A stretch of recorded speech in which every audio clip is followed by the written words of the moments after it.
Welcome. I'm the Deadwood Jedi, and this is a Raid Shadow Legends video. We're doing an account makeover for Bling On. He asked me to come and improve his clan boss team. Now, Bling On was originally doing 4 keys on Ultra Nightmare, 2 keys on Nightmare, and he was hoping to make that a little bit better. So we went in and looked at his account. Now, he has some amazing champs in here. No Draco, no Venus, but what he does have are 2 of the best clan boss champions in this game. As you probably know from the thumbnail of this video, it's got Valkyrie and he's got Krisk. Now, these are, I think, the 2 best clan boss champions in the game. They're the 2 tankiest champions in the game. They will help you stay alive incredibly long. And the hard part, though, is tuning them.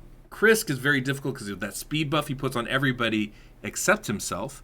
And Valkyrie is very difficult because she has an affinity thing that changes her turn meter, gives her a little turn meter boost against affinity champions. So it becomes very difficult to tune them. And I've done a Krisk slow tune before. I've done Valkyrie affinity before, but I hadn't blended the 2. And so I figured this sounds like a fun challenge. Let's try and make it work. And it was hard. It took me over a day to really put it all together, but I was able to find something that works. And not only does it work, but we made it so it's affinity friendly by bringing in Sepulchre Sentinel. That was the other aspect that was a real challenge with this, but we were able to do it. And not only that, but this build works on Nightmare and Ultra Nightmare, and we don't have to change any speeds. And the turn order is the same, or at least the setup is the same for both Affinity and Void Clan Boss. So it's a pretty awesome run, I think. Pretty awesome team. It can work for anybody out there. So I'm really excited about it. I want to show it to you guys. So there's a couple things I'm going to do today. We're going to show you the Nightmare run. We're going to show you the Ultra Nightmare run. But first, I want to show you actually this team, how we built it, how it looks in my new Clan Boss calculator. Now, it's not released yet. We're about a week away from actually having it released and fully available for people. But I've been doing some sneak previews to kind of let you guys know what's up and coming. We haven't updated the calculator with a lot of the new champions. This is part of the reason why. I've been working on this one for months now with my clanmate Mitch, and it's been a lot of work to get this going, but I'm very excited for where it's at. I'm very excited for what this means going forward for you guys with calculators and stuff, and it's going to enable us to put in more aspects of the clan boss calculator, of the calculator in general. So I'm really excited for the potential that this has going forward. But let me show you that. After that, we'll do the Nightmare run, and then I'll show you the champions, and then we'll do the Ultra Nightmare run, so you can kind of get the full spectrum of things. But let's go ahead and yeah, let me show you the calculator real quick. So this is the calculator. This is version 2 of the calculator. You can see we have a whole lot of stuff here, right? So let me kind of break down as much of this as I can for you guys. So first off, over here on the left side, you see all the different champions. We have drop-down menu with all the different champions listed in the game, and we're still updating that, but we're pretty close to finish there finally. It will auto-load all the different skills they have. So if I chose somebody instead of Krisk, like Kaiden, you can see the skills can change, the priorities can change. Coronar is going to be a little bit different. All of them, really. So let's find someone that is actually different. Let's bring out, oh, you know we should just bring in? Arbiter. She's got 4 skills, and you can see they will all load. Boom. There you go. All 4 skills load there. You notice the turn meter is changing on the side almost instantly. You have different priorities for the skills, so a lot of them are preloaded as far as the skills they use. Arbiter prefers for A3. Look, it's already the priority there. You don't have to change where skills go. We have the cooldowns are automatic, but you can change them if, for example, you haven't booked somebody. You can change those on your own. We have little up and down arrows to make it a little easier. Same thing with the speed. You can fill in the number, or you can just up it and down it by 1 at a time. It makes it a lot easier. Little toggle for Lure of Steel. We have all the speed sets in the game. We have speed sets, perception sets, swift parry, and all the permutations therein. So that's going to make it a lot easier for you guys. The base speed preloads, but you can up and down it with the arrows as well in case you haven't fully ascended or leveled them up, and it's a little bit different, so you can customize it some for yourself. A lot of stuff there. We are still fine-tuning some of these things, but in general, we're going to be able to do all this stuff here, and you can see the true speed, the calculated speed right down there. And we have this for all 5 champions there. They're all loaded. They're all color-coded, so you can see where they are. You can change the difficulty of the clan boss up here. And then you're going to see all of the skills and everything come up over here on the side. Now, if we put Krisk back in, we can actually start looking at the build that we have going on right now. So not only does it do some buff tracking, we don't have all of them in yet, but we are working towards that. And you can see we'll also be able to show when they're falling off, when they're being put on, that sort of thing. But I don't want to get too deep into that. What I do want to show you is this Krisk build in particular. You can see Sepulchre, Sentinel, and Krisk are the two fast ones. We have Krisk 191, Sepulchre 238, which is fast for a Krisk slow tune, right? Typically it should be 206, but in order to deal with Valkyrie's passive ability, we need to actually make Sepulchre pretty fast. Everybody else, though, is nice and slow, so that does make it a little easier. And you can see Valkyrie down at 148 there. And the way this works, Rosin's going fastest, so he's going to be going first, putting out that decreased defense and weaken ahead of everybody else attacking is a nice little boon. Before the change to his AI, it also would have prevented him using his A3 skill. We don't have to worry about that as much anymore, so we could probably, slow him down a little bit and still have this work, but this works really nice at these speeds. Now you can see we do have, so initially, Sepulchre Sentinel is going to put up the block debuff here on turn 1, and then Krisk immediately after that with his A2 skill is going to extend that ability. So that means that block debuff and increased defense will last through the stun and into that first AoE, allowing Valkyrie to put up a massive shield when she does. And because Krisk is going to extend that shield, Valkyrie doesn't have to go last in this comp. And it's going to go like this all the way through. You see Sepulchre here is going to be able to block the debuff there. At this point here, we do have to delay 1 turn, just to make sure she's actually placing it on the second turn there. That is something we would have to do. But after turn 4, it's full auto. And then it's going to continue to go through, and you can see right there, Krisk is going to extend the buff that Sepulchre is going to put on, allowing us to have increased defense and block debuffs pretty much throughout the run, which is really, really strong. And that's going to make this a really tanky team, make it so that we can last a really long time. And it stays that way throughout. Now, the only difference between Void, which is being shown here, and Affinity, which isn't, is that Sepulchre Sentinel will actually go after Krisk on that AoE too, between the AoEs. So it means that we won't have increased defense and block debuffs up as long when we face Affinity as opposed to Void, but that's it. We still block the debuffs for Affinity, we still block the stuns. It's still an incredibly tanky team. So if we switch the difficulty to Nightmare, we can see that the turn order changes slightly. As I'll scroll up to the beginning here, there are a couple turns in turn 1, turn 4, where there's a lot of people taking extra turns here. It doesn't sync until turn 6. You do have to navigate those first 2 stuns, but you can definitely make this Affinity friendly. If Sepulchre's taking the stuns, you can have her just right off the beginning, use her A2 ability, and that'll keep everything in sync. Everything will be Affinity friendly as Krisk will extend some of those buffs. But eventually what will end up happening is she'll be placing her decreased defense and shield ability here on turn 7. Because she's still the weak Affinity, she will continue to take the stun even if Valkyrie is going after her. But here's the other thing. Against Affinity, Sepulchre actually goes after Valkyrie. So she will be the last person to go on turn 7 in between those AoEs, and that's going to make sure that she takes a stun, but she will block that debuff from turn 7 on. Before then, not so much.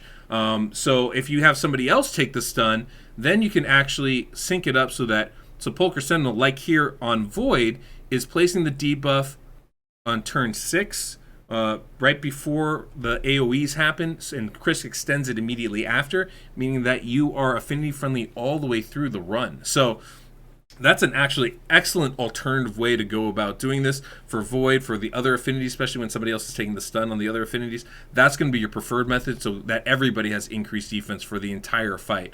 That's going to be definitely the preferred alternative here. That said, this is, I'm very impressed with how this worked out. So let's go ahead and watch the Nightmare run, and then we'll come back, check out the champions, and we'll do the Ultra Nightmare run. Okay, guys, here we are for the Nightmare run. Now, one of the biggest differences is going to be Sepulchre Sentinel is going to use her increased defense buff after the stun. So it's going to be right before both the AoEs, right before the first AoE, and because of Krisk is going to extend it, we're actually going to have increased defense and block debuffs up the entire time, which is going to make us a lot tankier, in truth. It should make this run much better for us overall. Yeah, let's just jump into it and kind of explain exactly what we're doing here, how we get going. So to start, basically with Sepulchre Sentinel, we're going to need to give her a 2-turn delay with that A1. And again, partway through, we're gonna want to add an extra delay to that just to make sure that it comes at the right time. That's not true. We're not going to do any extra delay, but anyway, let me just go. So Krisk is going to go on auto right from the get-go. Uses A3, gives the speed boost on everyone. Rosin here is going to go ahead and uses A2. And the reason why we're doing this now is he's going to take a double turn here, and that'll give him an extra chance to catch up. So it will come up at the right point eventually. Same thing with Valkyrie. They're both going to end up taking a double turn at some point, and so that's going to help us out a lot. Now, Sepulchre Sentinel here, we're going to give another A1, and she's going to also be taking a double turn. We get extension here with Krisk, and you can see there's Rosin's second turn. Here's Sepulchre second turn with the increased defense and block debuff. And you can see now we are affinity friendly. We don't have to risk getting any kind of stun or debuff, so that's going to work for all affinities. And everyone else is pretty much going to go. I think at this point we can go ahead and click auto. That's the last of the delays. I talked in the beginning about how this team would actually benefit from having Rosin in the lead and taking the stun. That would allow Sepulchre to be in the optimal position to keep increased defense and block debuff up for the entire fight. However, I didn't do that in this run. Obviously, I have Sepulchre in the lead, and so what ends up happening is she does take the stun. And while it doesn't ruin the tune, it still keeps us affinity friendly. We don't have to worry about that. What it does do, though, is it means that we don't have increased defense for that first AoE. So there's some... If we had done this better, we would actually be even tankier than we are currently in this run. And there's actually a point in the future here where I paused for like 30 seconds trying to figure out what I did. So I cut that little piece out. But in general, you want to avoid having that stun hit Sepulchre Sentinel in these first two cycles of setup. And the reason is that, as you can see here on turn count 6, she's going to take 2 turns. The first attack, and then the second attack, which will be the last one of that turn. So this first attack, the stun happens. The second attack, she doesn't have increased defense and block debuffs ready. And then at the very top of turn count 7, Krisk is going to extend all the buffs. Well, if unfortunately Sepulchre got stunned, that's why that block debuff and increased defense isn't available right here. You can see it's still on cooldown. If it was, though, that would make this an incredibly tanky team. So pretty much every affinity except for green affinity, that's what'll happen. When you face red affinity, it'll target a blue champion, or the lead in this case, since we'd want to move Sepulchre out of that lead position. And against blue affinity, it'll target one of our green champions, like a Cult Brawler or Valkyrie here. Having a Cult Brawlers in there is actually good, so we don't have to worry about Valkyrie's timing on stuff. But that's the general gist with that. You can definitely adjust to that in various ways. I would just recommend putting Rosin in that lead spot, but even with Sepulchre there, you're going to see we have a heck of a run going. This team lasts a very long time, so let's skip ahead towards the end of the fight.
So that was a pretty impressive Nightmare run, I'd say. Obviously, that's the best affinity for this comp, because everybody's either green or red affinity, so facing a red affinity clan boss is always ideal. That said, I thought it was a pretty successful run there. Almost 60 million damage, considering we were a 2-key Nightmare team before.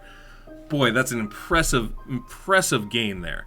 Now, this isn't a 2-key Ultra Nightmare team, unfortunately, and part of that is we just don't have that gear. You can see on Krisk here, everything's 5-star. Getting 6-star gear makes a huge difference. Making sure that we get better substats makes a huge difference. But as it is, I felt like we built him pretty well. Got that 191 speed, as I said, good defense, really good defense, pretty good HP. I'd like to increase that a little bit more. Crit's okay. Accuracy's too low. Definitely can do better getting more accuracy in there. That'll give us more consistency having debuffs up, which is what we want. Mastery-wise, went down the defensive tree and the attack tree. Nothing too fancy there. With Valkyrie, same kind of thing. Attack tree, defensive tree. As far as artifacts go, we have a bunch of mix sets. But basically that 148 speed got the defense where we want it. Pretty good HP. Even a little bit of crit rate doesn't hurt. She can definitely do some damage with that. We go to Sepulchre Sentinel here.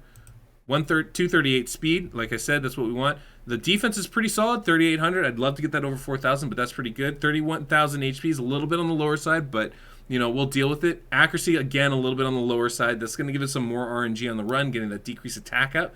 But hopefully that usually is enough, but we'd like to get that closer to 250 if we can. And good crit rate as well. That's really going to make a big difference. And same, we actually went because we were low on accuracy, we did go down the support tree along with the attack tree, which is fine. Ideally, we'd go down the defensive tree too to help her mitigate a lot more of the damage and heal up a bit better. And then we have our... Rosin, of course, decreased defense champion, always important. Defense tree, attack tree. We got lifesteal set on him as well. Again, 3,800 defense, good HP. Okay, crit rate, not 100%. That is something we would definitely want to get up, but the accuracy is good at the very least, and good crit damage. We were able to get crit damage gloves on him, which I think at that level of crit rate is going to be preferable over crit rate gloves. And then very last is our poisoners. Now, you saw for the Nightmare run, we actually brought in a Cult Brawler. A Cult Brawler we have going 161, just slower than Rosin. His defense, you can see, is really, really low. His HP is just okay. No crit rate to speak of. And subpar accuracy, but solid for Nightmare at least. Now, we're bringing in basically a Cult Brawler just when we're facing red affinity, because that's the only time Frozen Banshee is going to get a lot of weak hits, or any weak hits, I should say. So that's when we want to bring in a Cult Brawler. Otherwise, we're going to stick with the Frozen Banshee because she has a better base defense, and that's going to make a huge difference for us. 3,700 defense, 30,000 HP. Both those should be higher, but it's fine for where we're at. Same speed as Cult Brawler and good accuracy on her. So those are the champions that we have. So by having all those champions, we're able to do an Ultra Nightmare run and a Nightmare run, Affinity, all that stuff. I think it works really well. Obviously, there's lots of room to improve that. Not everything's rolled up all the way. Definitely not everything's 6 stars. And being able to maximize those statistics are going to help us last longer. And we're going to see more difference on that in the Ultra Nightmare run than the Nightmare run. The Nightmare run should be fine. The Ultra Nightmare run, that's where we're going to run into some problems. Now, Ultra Nightmare, this run, we did it on Green Affinity, which is bad for us only because that means our Rosin and our Sepulchre Sentinel are going to get a lot of weak hits. And it's actually kind of significant. Decreased defense and weaken are huge for upping your damage, and decreased attack is, of course, important for staying alive. So it is not our best affinity, for sure.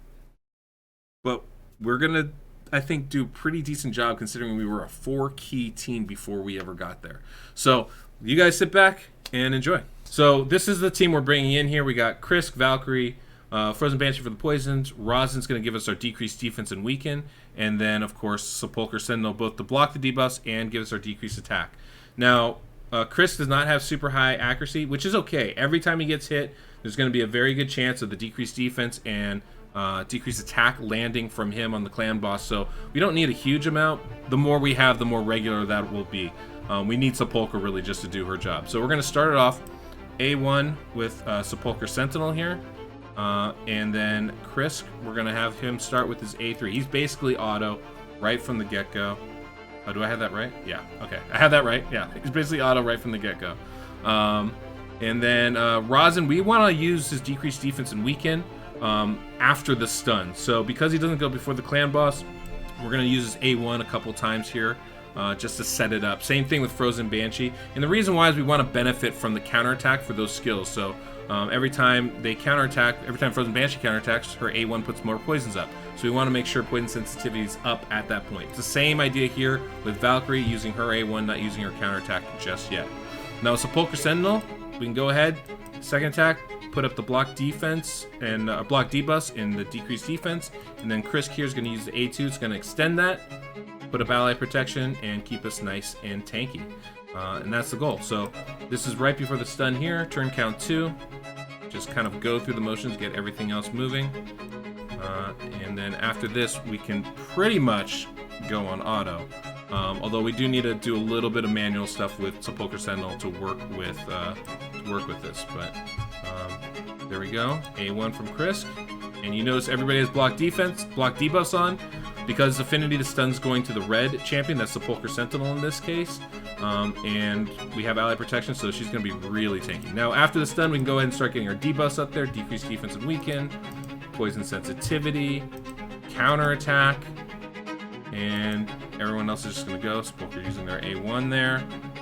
And then Krisk is back around to using his A3 with the speed up buff. And this is pretty much the team. We're pretty set at this point. Now, the one thing, we have to continue manually just a little bit longer. Sepulchre Sentinel should get 2 attacks on turn count 4 here, and we need to use her ability on the second attack. That's going to ensure that she gets the decreased defense and block debuffs and the increased defense up at the right time. Can't speak, but I know what I'm doing. So here we go, almost there.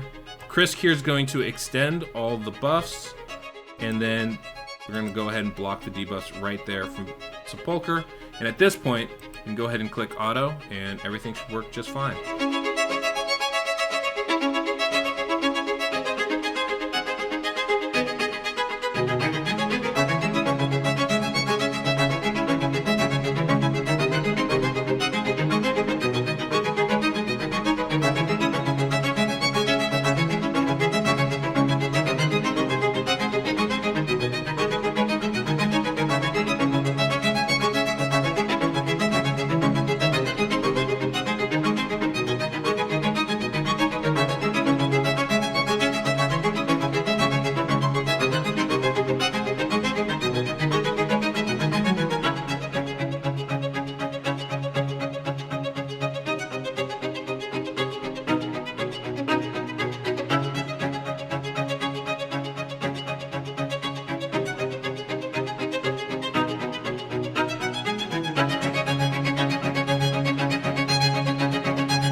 Not too bad, guys. I mean, we're talking 3-key Ultra Nightmare team, which was once a 4-key Ultra Nightmare team, and that is against one of our weakest affinities. So that's pretty good. I know this team has done up to 33 million damage on Ultra Nightmare. I think it was a Void run. So it has the potential to get to a 2-key team, certainly against Void, but I think against Affinity as well. It does depend on the champions you bring, and you can see, like, we have Krisk, we have Valkyrie, but we don't have any Dracos in there, we don't have any Venuses, so there's one less champion to either keep us alive or do raw damage than we would normally have, or I guess potentially have on a team. But I'm very happy with this. I know Bling On is really happy with this, so this was great. If you guys want a takeover, a makeover as I like to call them, Clan Boss makeover like this, or you want some coaching to help you advance farther, go ahead, check out my Patreon. There's links down below in the description. Would love to have you guys come by. Otherwise, catch me on Twitch. This is where I do a lot of this. We'd love to stream on there. Otherwise, hit that like button, subscribe, hit the notification bell so you know the next video is out. And as always, guys, till next we meet, I'm the Deadwood Jedi.